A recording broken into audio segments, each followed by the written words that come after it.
nombre del Padre, y del Hijo, y del Espíritu Santo. Amén. Amén.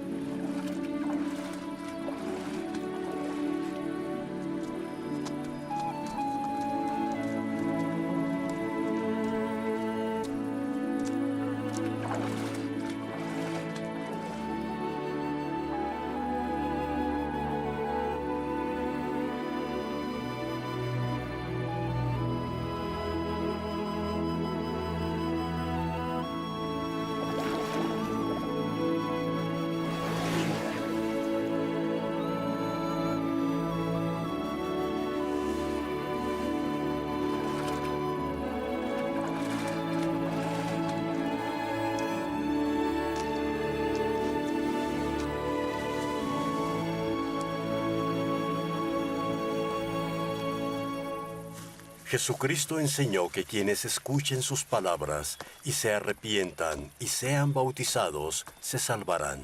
Nefi, hay desacuerdos entre el pueblo. ¿Qué nombre hemos de dar a la iglesia?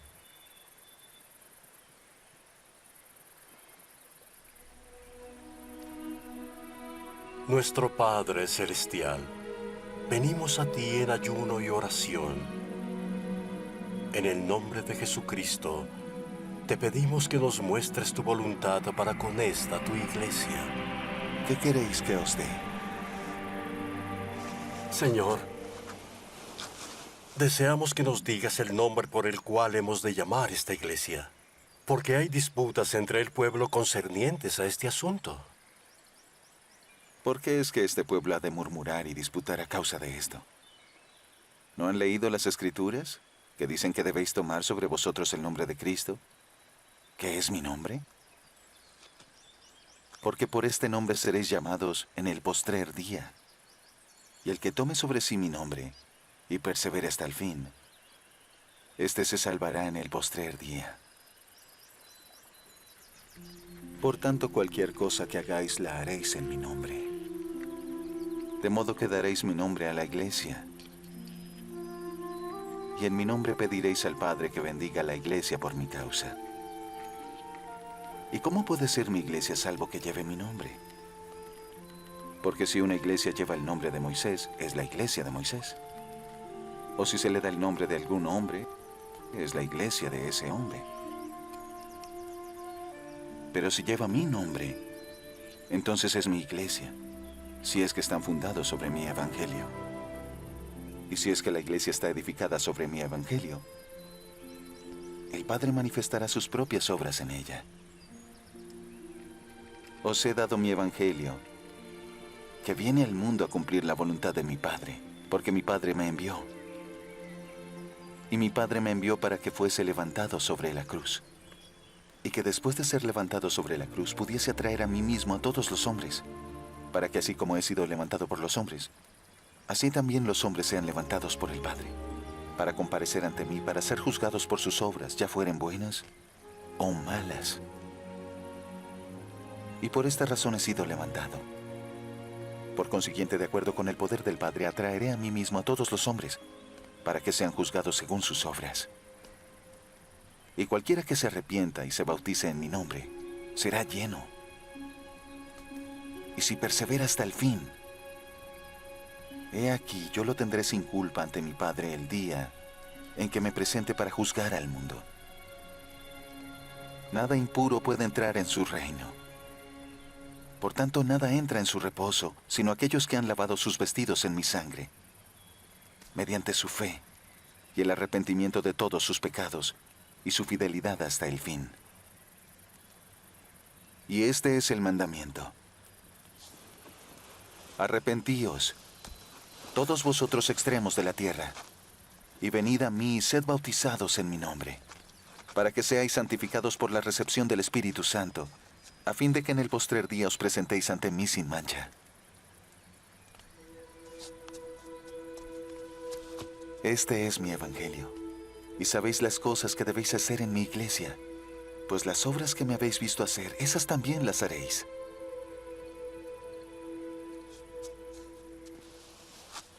Si hacéis estas cosas, benditos sois, porque seréis enaltecidos en el postrer día.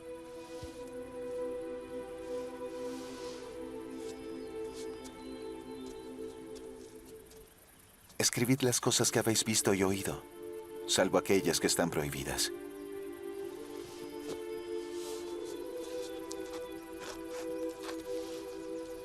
Pues por los libros que se han escrito y los que se escribirán será juzgado este pueblo, porque por medio de ellos serán dadas a conocer sus obras a los hombres. Y vosotros seréis los jueces de este pueblo, según el juicio que yo os daré, el cual será justo. Por lo tanto, ¿qué clase de hombres habéis de ser? En verdad os digo, aun como yo soy.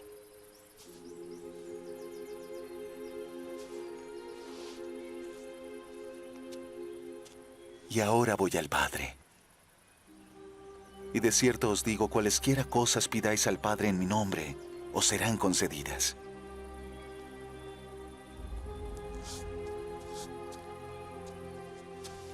Por consiguiente, pedid y recibiréis. Llamad y se os abrirá.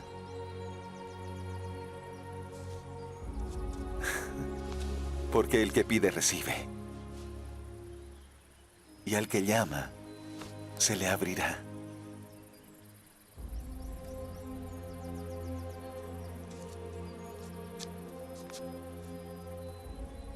Entrad por la puerta estrecha, porque estrecha es la puerta y angosto el camino que conduce a la vida, y pocos son los que lo hallan. Pero ancha es la puerta y espacioso el camino que conduce a la muerte, y muchos son los que lo transitan, hasta que llega la noche en la que nadie puede trabajar.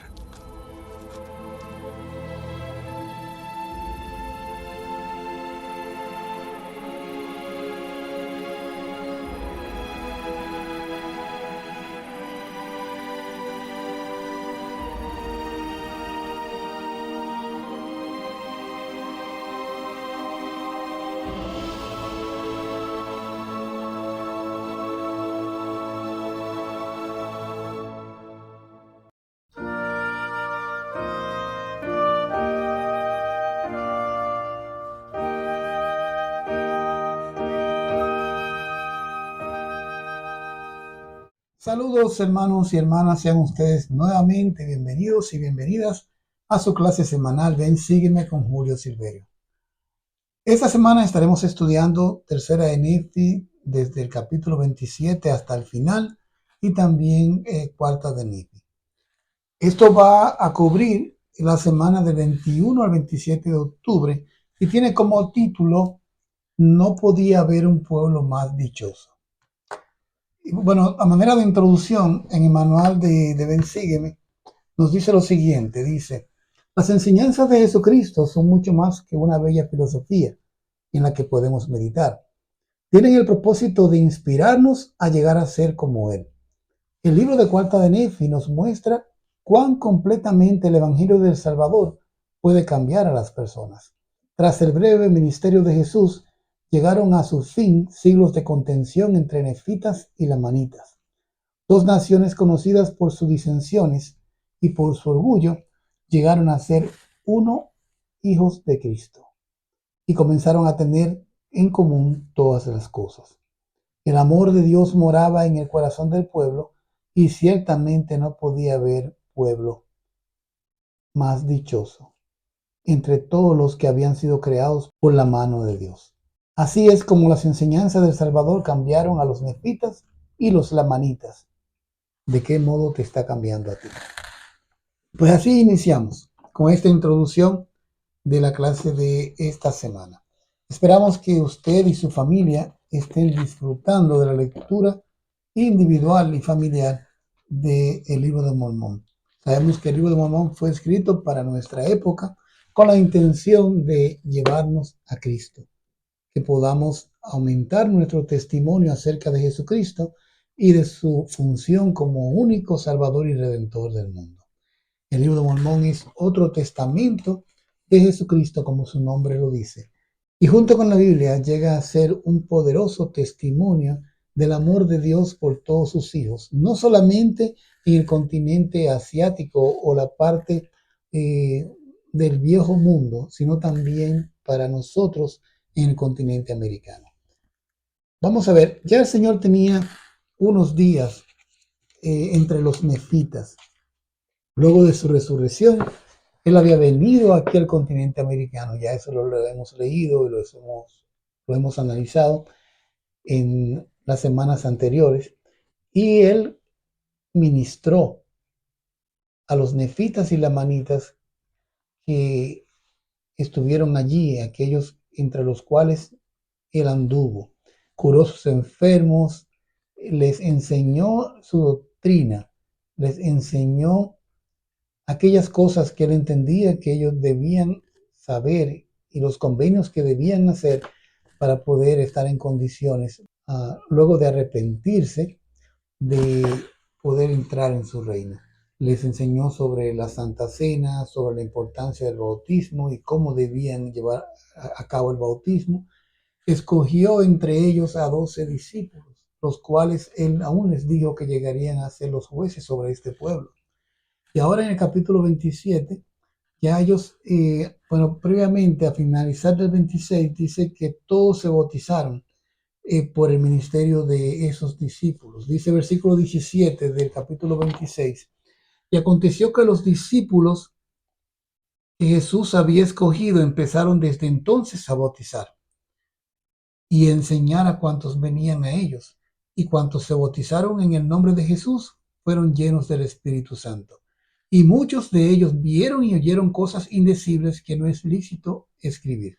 Ya es algo que lo hemos leído varias veces. Desde tercera en este capítulo 17, con la experiencia tan milagrosa y espiritual que tuvieron con los niños, que los niños fueron visitados, ángeles llegaron y les rodearon y dijeron cosas y hablaron cosas que no era permitido que se pudiese escribir, porque eran cosas tan especiales, así como hay experiencias muy espirituales que usted y yo podemos tener, que definitivamente nos toca mantenerlas en nuestro corazón. Así como María, la madre de Jesús, a medida que ella veía a su hijo crecer en estatura y en sabiduría y en gracia en Dios y para con todos los hombres, ella iba guardando esas cosas en su corazón. Habrán experiencias espirituales tan sagradas en su vida que para poder contarla te tendría que tener un ambiente similar de espiritual para poder compartirla, para que llegue realmente al corazón de las personas con quien usted la comparta. Dice que enseñaron y se ministraron el uno al otro y tenían todas las cosas en común, todo hombre obrando con justicia uno con otro. Y sucedió que hicieron todas las cosas así como Jesús se lo había mandado. Y los que fueron bautizados en el nombre de Jesús fueron llamados a la iglesia de Cristo. Pues bueno, mientras los discípulos andaban viajando y andaban predicando, surgió un tema.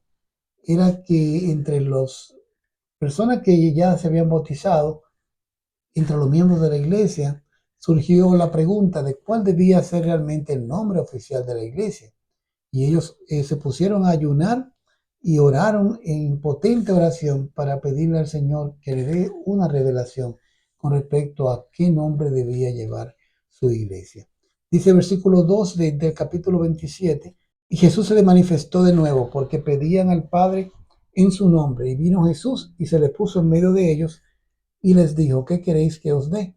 Y ellos le dijeron, Señor, deseamos que nos digas el nombre por el cual hemos de llamar a esta iglesia, porque hay disputas entre el pueblo concernientes a este asunto. Y el Señor les dijo, de cierto os digo, ¿por qué es que este pueblo ha de murmurar y disputar a causa de esto?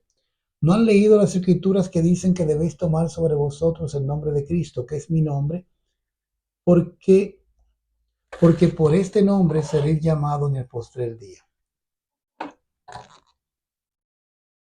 Y por tanto, cualquier cosa que hagáis la haréis en mi nombre, de modo que daréis mi nombre a la iglesia, y en mi nombre pediréis al Padre que bendiga a la iglesia por mi causa. Y es algo muy obvio, o sea, muy lógico. Si es la iglesia de Cristo, entonces debe tener su nombre. Pero no solamente es el nombre, debe haber también otro requisito, porque cualquiera puede formar una iglesia, puede crear una congregación y sencillamente decir que es la iglesia de Jesucristo. Pero el Señor también dice en el versículo 8 que hay otro requisito para que sea realmente su iglesia. Dice, ¿cómo puede ser mi iglesia salvo que lleve mi nombre? Porque si una iglesia lleva el nombre de Moisés, entonces es la iglesia de Moisés. O si se le da el nombre de algún hombre, entonces es la iglesia de ese hombre. Pero si lleva mi nombre, entonces es mi iglesia. Y ahora viene la condición. Si es que están fundados sobre mi evangelio. Y ahí le dice entonces a ellos, ustedes están edificados sobre mi evangelio. Así que cualquier cosa que llaméis, tienen que llamarla en mi nombre. Y eso coincide con lo que dicen en Juan.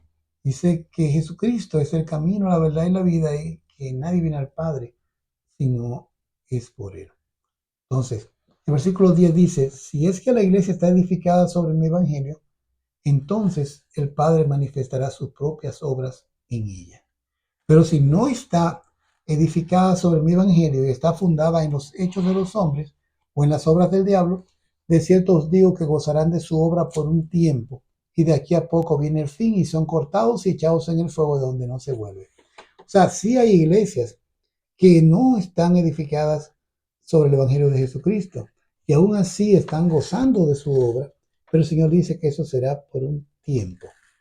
Y de aquí a poco entonces vendrá el fin y entonces serán arrojados al fuego de donde no se vuelve. Pues sus obras los siguen porque es por sus obras que son talados. Bien, pues el Señor aprovecha entonces para seguir enseñándoles su evangelio a sus discípulos. Dice el versículo 13, aquí os he dado mi evangelio. Y este es el evangelio que os he dado, que vine al mundo a cumplir la voluntad de mi Padre, porque mi Padre me envió. Importante que entendamos la importancia que tiene el nombre de la iglesia. En la Doctrina y Convenios 115, versículo 4 dice, porque así se llamará mi iglesia en los postreros días, a saber, la iglesia de Jesucristo de los santos de los últimos días. El Señor dio por revelación a su profeta cuál era el nombre de su iglesia. Y es la iglesia de Jesucristo. Los santos son los miembros de la iglesia, así se le llamaba también en la época de los apóstoles, en la época de Pablo, de Pedro. Y los últimos días es para diferenciar los miembros de la iglesia de esta dispensación, que es la última dispensación de cumplimiento de los tiempos, de los hermanos de la iglesia antigua, de la dispensación del meridiano de los tiempos, o la dispensación de Jesucristo. Entonces, la iglesia se llama Iglesia de Jesucristo en honor a él.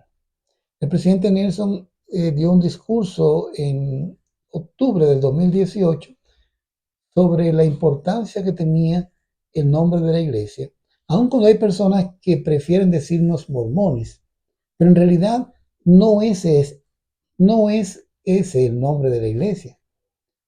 Pero por años, por siglos, digamos, posiblemente por los últimos 200 años, se nos ha llamado mormones, precisamente porque el libro de Mormón es un libro que solamente lo tenemos nosotros, y los misioneros desde la época de José Smith salieron a predicar sobre la verdad de este libro. Y entonces era más fácil para la gente decir mormones que el nombre completo de la iglesia. Pero el presidente Nelson, nuestro profeta, nos ha instruido para que utilicemos el nombre correcto de la iglesia, ya sea al hablar, ya sea al escribir. Podemos, si vamos a grabar un video, si vamos a escribir en una red social, tenemos que mencionar el nombre completo de la iglesia. Y si vamos a presentarnos, no decir yo soy mormón o pertenezco a la iglesia mormona, sino a la iglesia de Jesucristo de los santos de los últimos días.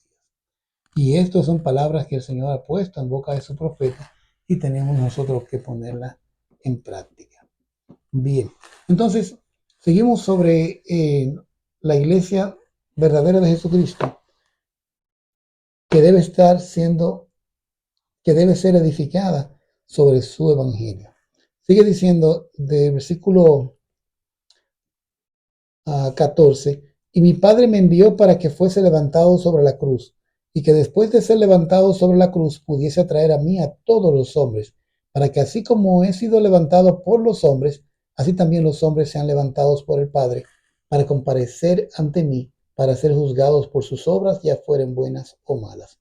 Y por esta razón he sido levantado. Por consiguiente, de acuerdo con el poder del Padre, atraeré a mí mismo a todos los hombres para que sean juzgados según sus obras. Y sucederá que cualquiera que se arrepiente y se bautice en mi nombre será lleno. Y si persevera hasta el fin, he aquí yo lo tendré sin culpa ante el Padre el día en que me presente para juzgar al mundo. Pero el que no persevera hasta el fin no va a tener entonces esa bendición, sino que será arrojado al fuego por motivo de la justicia del Padre.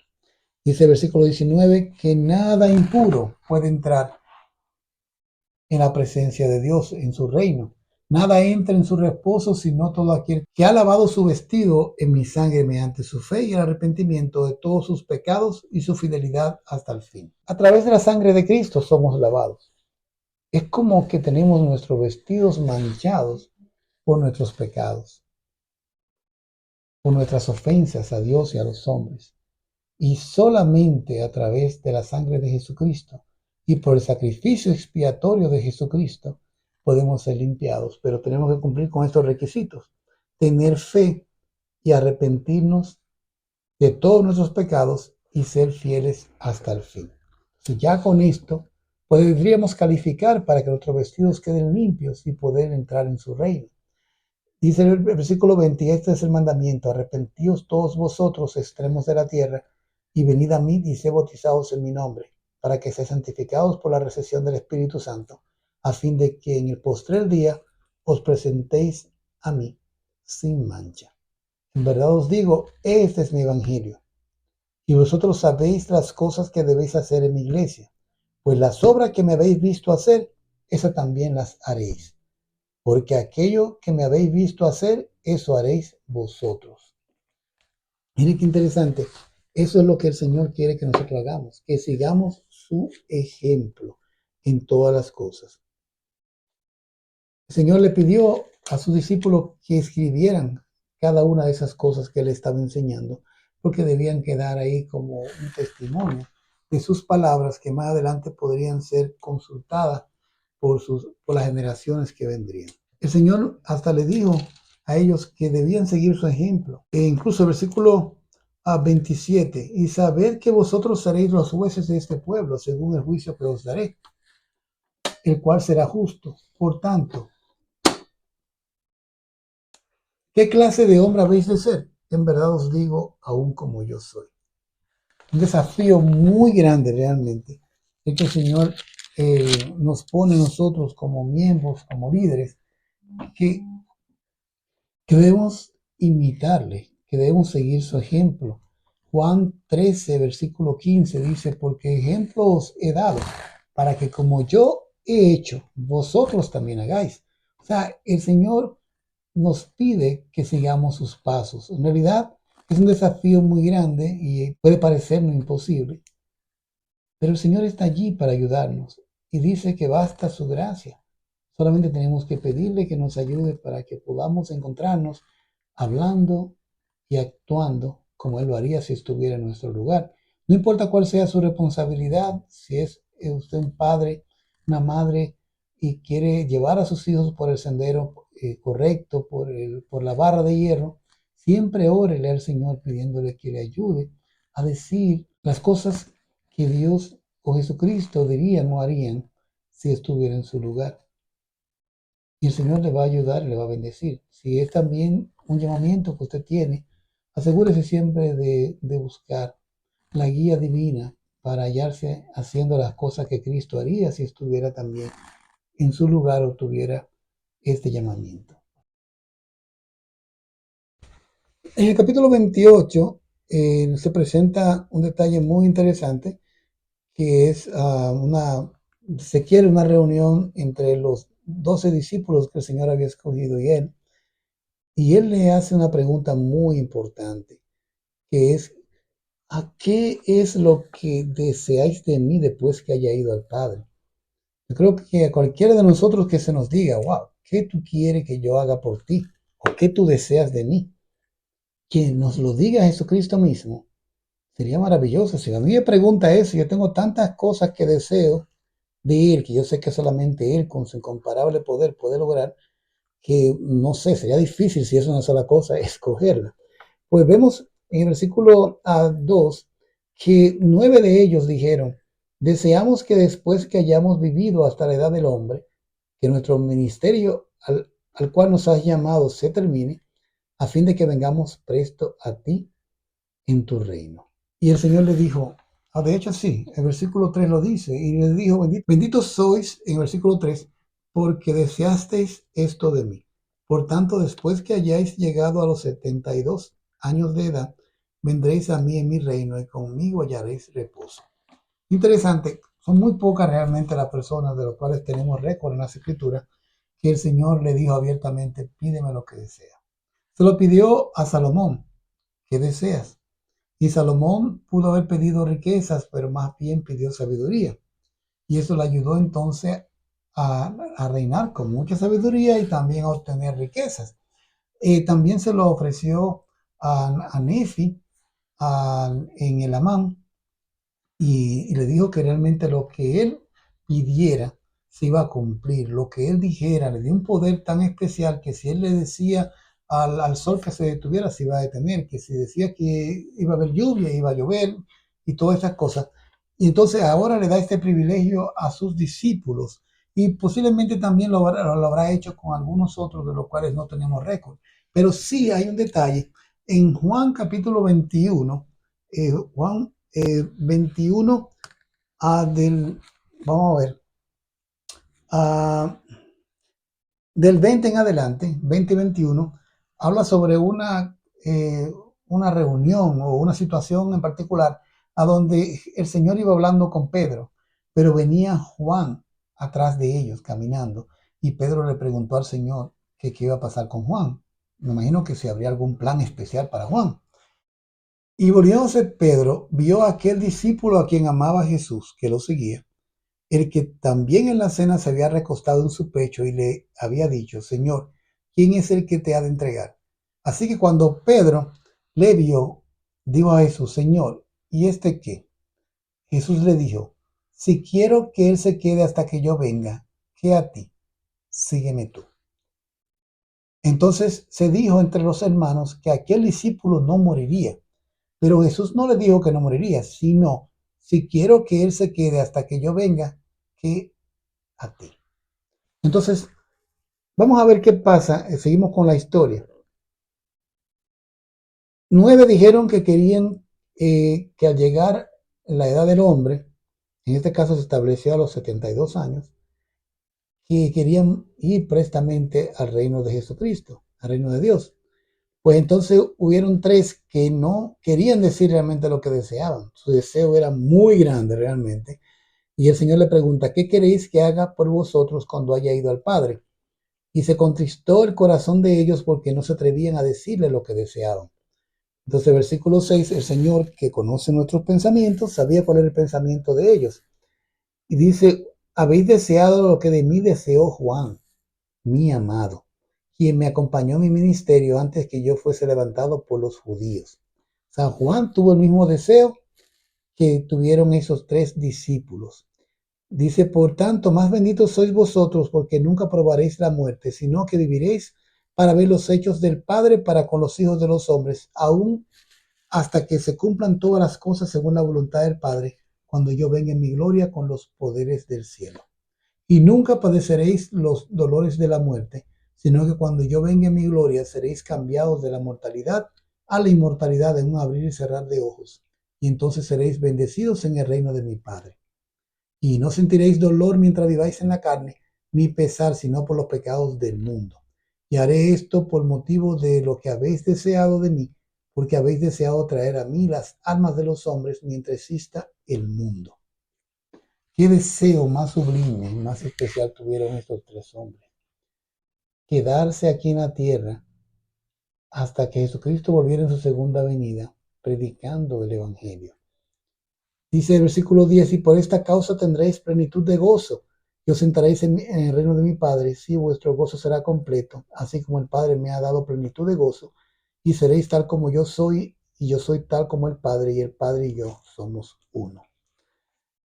Y de ahí en adelante ocurrió algo con esos tres hombres, y Mormón dio algunas ideas, aunque no todos los detalles con respecto a ellos. Dice en versículo 13 que se abrieron los cielos y ellos fueron arrebatados al cielo y oyeron y vieron cosas inefables. Y de nuevo se les prohibió hablar de qué cosas fueron las que vieron o las que escucharon. Dice que no se supo decir si estaban en el cuerpo o fuera del cuerpo, porque les pareció como una transfiguración a vida en ellos, como que fueron cambiados de este cuerpo de carne a un estado inmortal, de modo que pudieron contemplar las cosas de Dios. O sea, para usted contemplar las cosas de Dios, tiene que ser de alguna manera protegido, porque en su cuerpo físico lo más probable que no lo soporte y que muera. Dice que ejercieron su ministerio por la faz de la tierra y pasó que fueron echados en el fuego, fueron echados en cárceles y las cárceles se abrían para darle paso.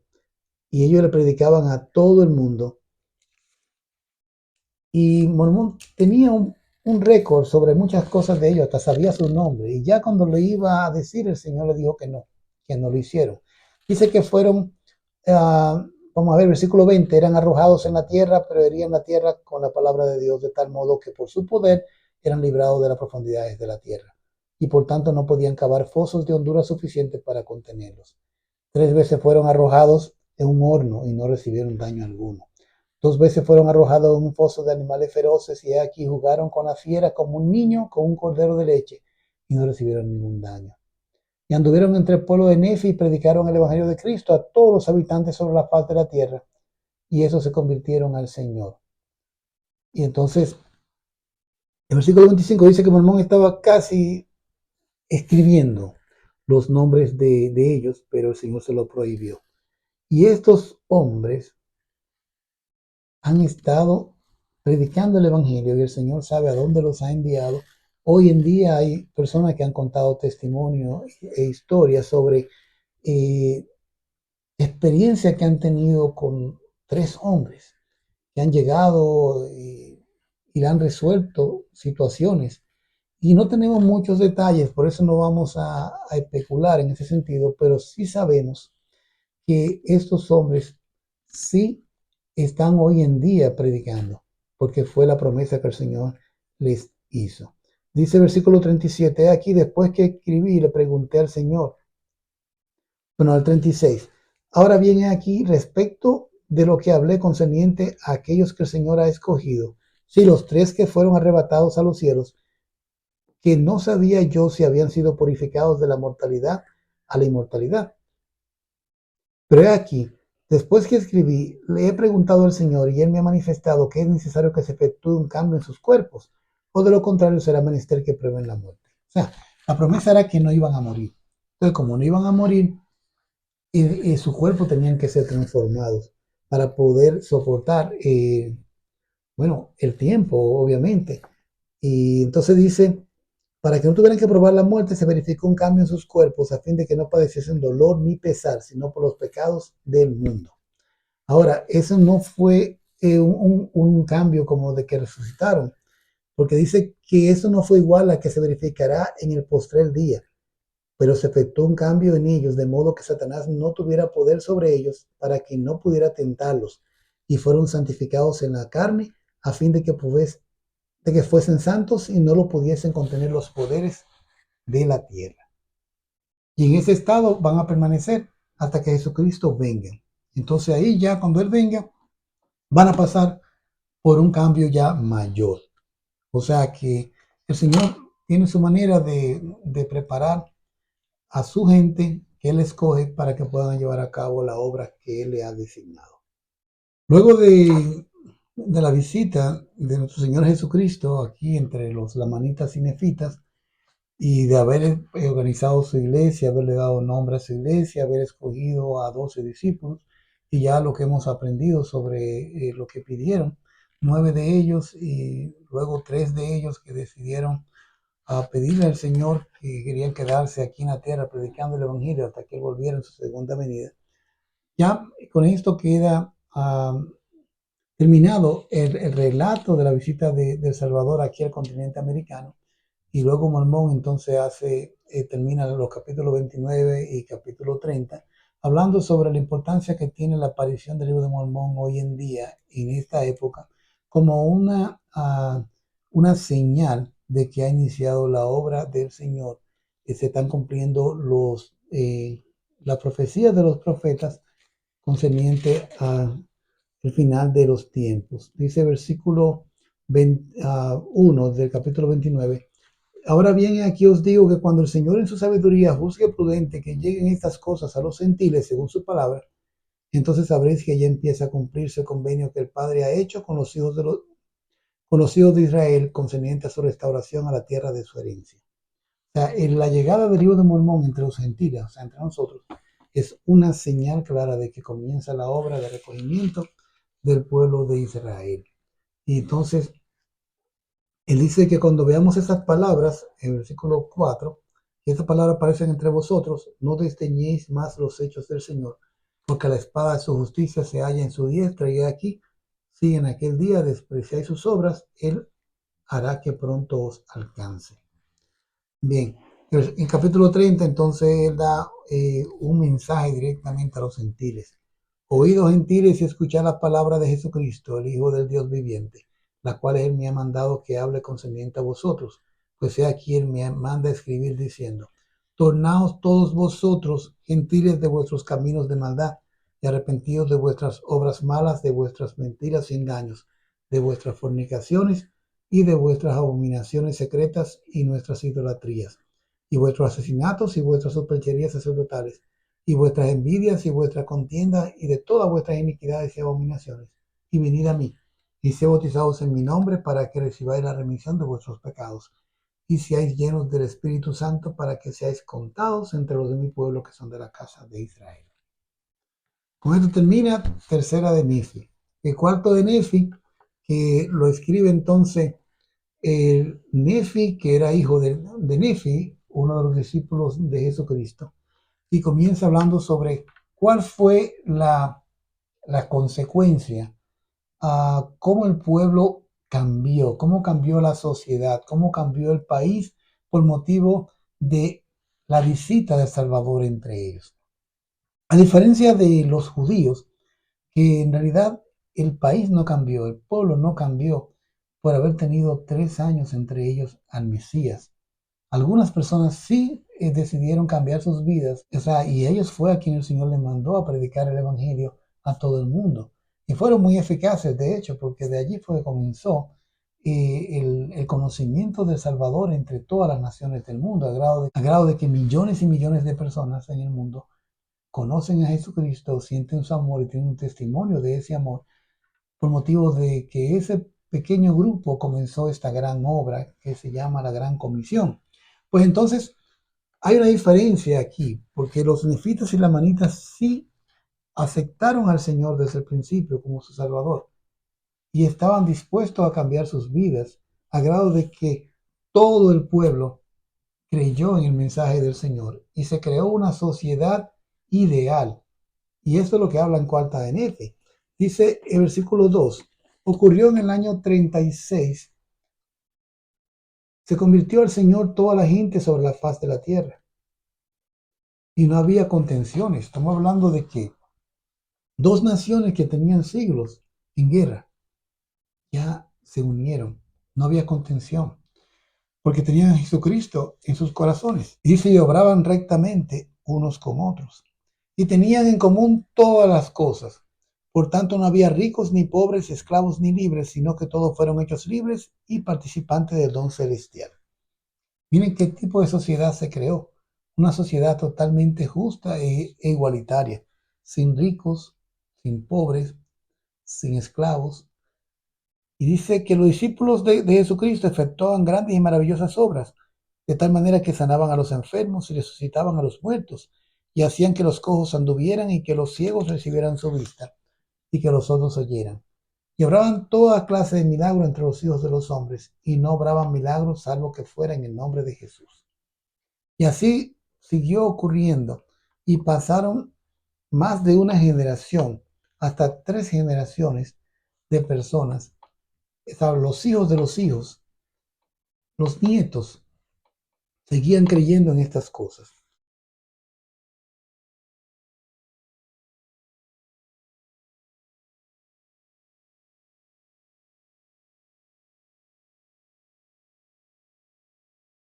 Para seguir entendiendo un poco más sobre esta sociedad que se creó, dice el versículo 10, y aquí aconteció que el pueblo de Nefi se hizo fuerte y se multiplicó con gran rapidez y llegó a ser un pueblo hermoso y deleitable en extremo.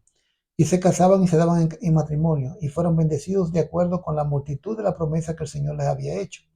Y ya no se guiaban por la práctica de ordenanza de la ley de Moisés, sino que se guiaban por los mandamientos que habían recibido de su Señor y su Dios, perseverando en el ayuno y en la oración, y reuniéndose a menudo tanto para orar como para escuchar la palabra del Señor. Y el 13 dice, y sucedió que no hubo contención entre todos los habitantes sobre la tierra, mas los discípulos de Jesús obraban grandes milagros. Y así fueron pasando los años. Y el versículo 18 dice que cuán bendecidos fueron, porque el Señor los bendijo en todas sus obras. Fueron bendecidos y prosperaron hasta que hubieron transcurrido 110 años. Y la primera generación después de Cristo había muerto ya y no había contención entre la tierra. Miren cuánto tiempo ya había ocurrido. O sea, del año 36 al año 110, unos 70 y algo de años habían ocurrido. Y todavía en el año 84 continuaba la paz en el país. Ahí ocurrió algo, algunos se rebelaron y tomaron sobre sí el nombre de lamanitas. Entonces, pero aún así, volvieron otra vez y seguían en su gran parte siendo un pueblo dichoso, un pueblo bendecido en todas las cosas, porque dejaron todas aquellas cosas que los dividían, que los separaba de Dios, dejaron su orgullo, su iniquidad, su envidia, la contención, porque en realidad estaban concentrados sus corazones y su mente y sus corazones y sus mentes en el testimonio que tenían de Jesucristo. Pero bueno, luego que pasaron esos 200 años, que habíamos pasado esas 4 generaciones, y comenzaron ya lo de la 4ª generación a permitir que el orgullo llegara a sus corazones, a grado de comenzaron a querer distinguirse de los demás, a lucir ropa costosa, dice el versículo 24, y toda clase de perlas finas y de las cosas lujosas del mundo.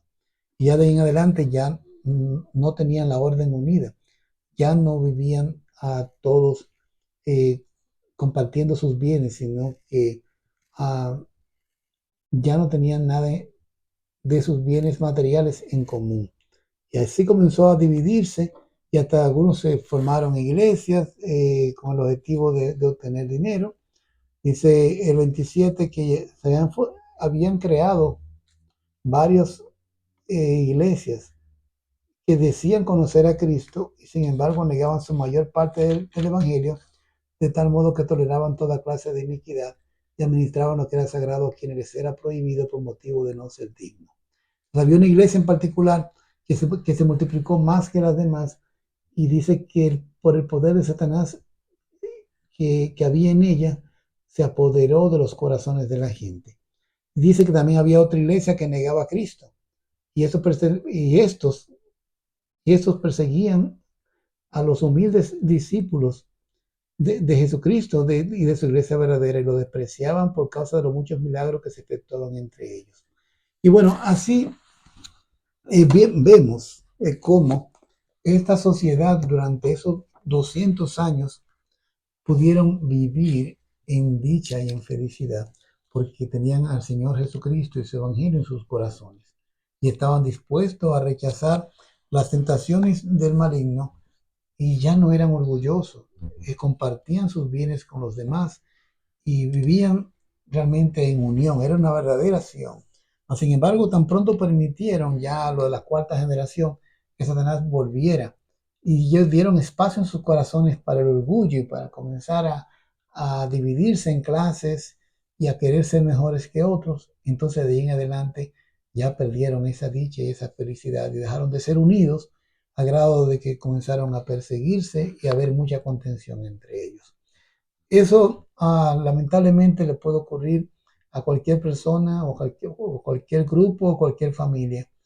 Podemos procurar mantenernos enfocados en el Evangelio de Jesucristo, en el testimonio que tenemos de Jesucristo, por motivo de las experiencias espirituales que hemos adquirido. Pero también si dejamos que Satanás vaya entrando poco a poco en nuestros corazones e introduzca el orgullo, la envidia, la contención, entonces de ahí en adelante ya él va a reinar y va a ser el que va a dictar prácticamente cómo nos comportaremos. Perderemos entonces la bendición y la oportunidad de sentir ese gozo y esa felicidad aquí en la tierra y la garantía de poder tener una exaltación eterna cuando ya no estemos aquí en la tierra. Por eso tenemos que estar muy claros y tenemos que decidir a quién vamos a seguir. ¿Quién sigue al Señor? O como decía Josué en el Antiguo Testamento, tenemos que decidir a quién es que vamos a seguir, sea Jehová o hacia los dioses falsos que hay en el mundo. Y hoy en día tenemos esa lucha. Tenemos que estar muy claro y muy definido de a quién vamos a seguir, quién es realmente nuestro Dios y Salvador. Porque Satanás quiere distraernos con dioses falsos, con falsificaciones, y trae cosas a nuestra vida y a nuestra mente que si nosotros le damos mayor importancia, entonces podrían tomar el lugar de Dios. Y eso entonces sería una violación al mandamiento que el Señor nos ha dado de poner a Dios por encima de todas las cosas. Estoy muy agradecido por la oportunidad que tengo de compartir con ustedes esas clases, de poder aprender junto con ustedes sobre cómo el Señor va bendiciendo las vidas de aquellos que realmente deciden seguirle, y también sobre cuáles son las consecuencias nefastas para aquellas personas que deciden caminar por otros caminos que no es el camino que el Señor ha establecido. Y esta es la senda. La senda consiste en esto, en creer en Cristo y no negarlo, y aceptarlo en nuestros corazones como nuestro Salvador, y arrepentirnos constantemente para que su sangre expiatoria lave nuestros vestidos de nuestros pecados y así podamos calificar para poder regresar a su presencia. Yo sé que Jesucristo vive, que en realidad el libro de Mormón testifica de él y nos acerca mucho más a él, y lo comparto en el nombre de Jesucristo. Amén.